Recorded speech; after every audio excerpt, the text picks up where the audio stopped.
name's Karen Foley. I was a student here from 1975 to 1979. At that stage, arriving at Belfield, you felt you were travelling out into the countryside. The N11 road wasn't completed. There were hold-ups. It was actually a building site. So you were arriving out to 2 or 3 of the key buildings set in what felt like an acres of fields. So it was remote from the city centre and quite different. The degree I was studying was landscape horticulture, which was a new degree at that time, and the first 2 years of that degree were spent in the science building on the Belfield campus. That was a general degree with agricultural students, and then after that it got a little bit interesting because agriculture was still out at what is now the DCU campus.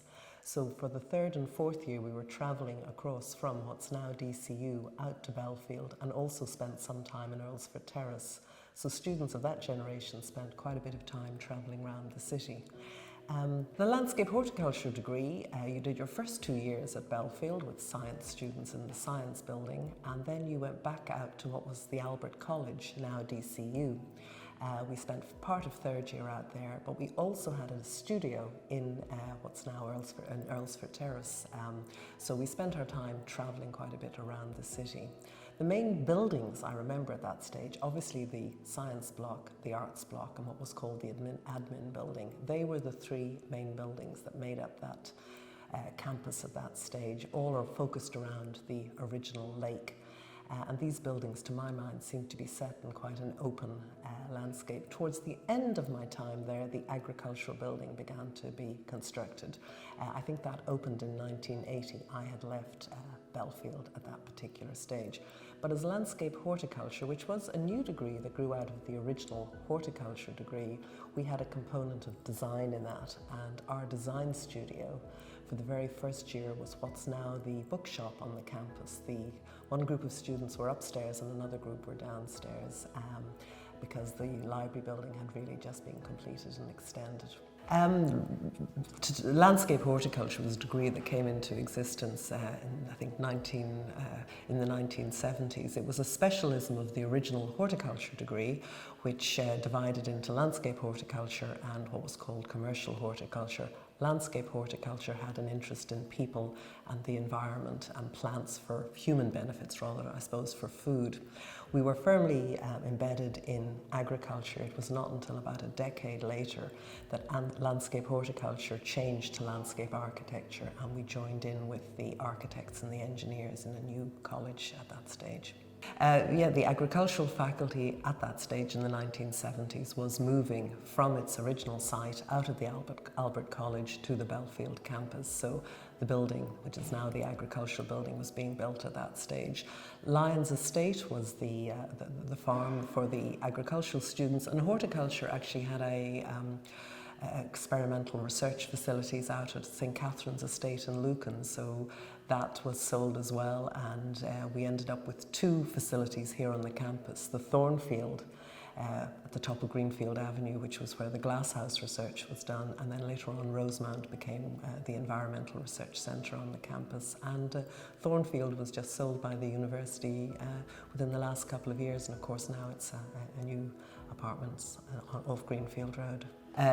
So certainly by the time we were in 3rd year, we were travelling around the city a lot. We could have a lecture in the morning perhaps in the Albert College, and then we might be in Earlsfort Terrace one afternoon and back out at UCD the next day. So many students needed cars. The old number 10 bus was a bit of a lifeline getting across the city, but there was a lot of travel involved.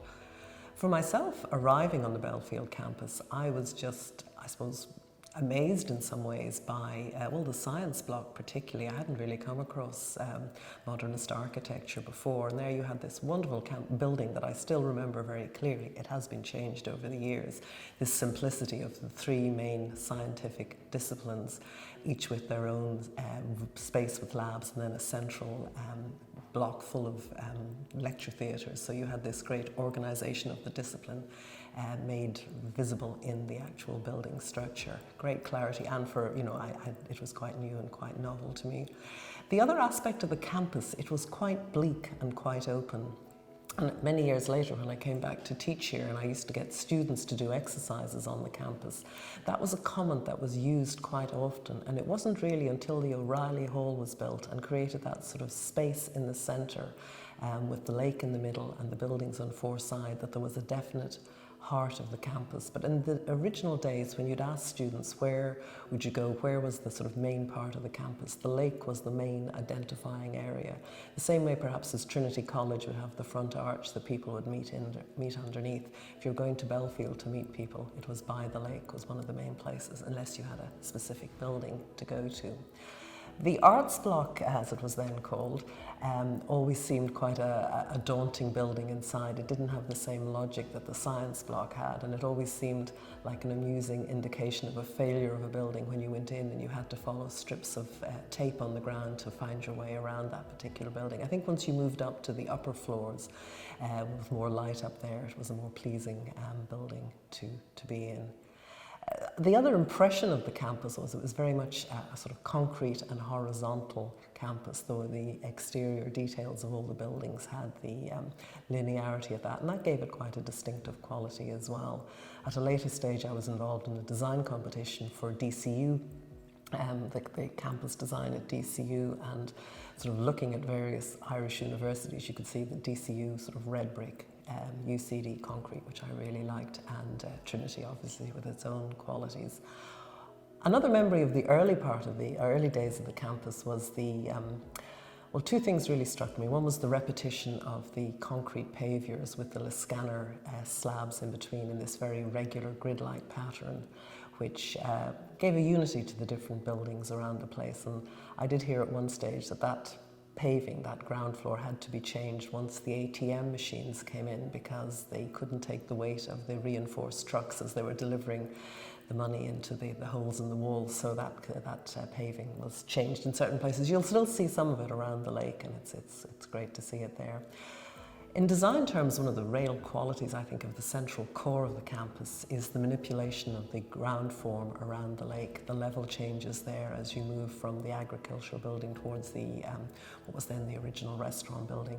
Very careful articulation of that, and I think that was one of the great early design successes.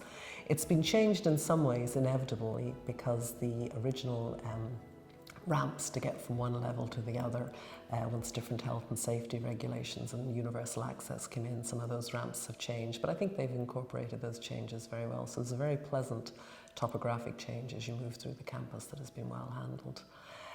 One of the other aspects of the campus, I suppose, and something we talk to students about, is the idea of palimpsest, and the fact that many of the original trees were the former hedgerows on the fields on which the campus design was located. So the mature beech and oak trees that you have in the campus indicate the old hedge lines there. And I know with some of the later buildings, the sports building, for example, there's a line of beech in front of those, and with the level changes there was a difficulty because they had to build up the level of the concourse at that stage, but trees don't really respond too well to that, so they had to do a lot of tanking underneath. So the campus, the level of the paving that you walk along is about 2 meters above the original ground level, but the trees are protected in a certain way that there doesn't seem to be any damage to the trees at the moment.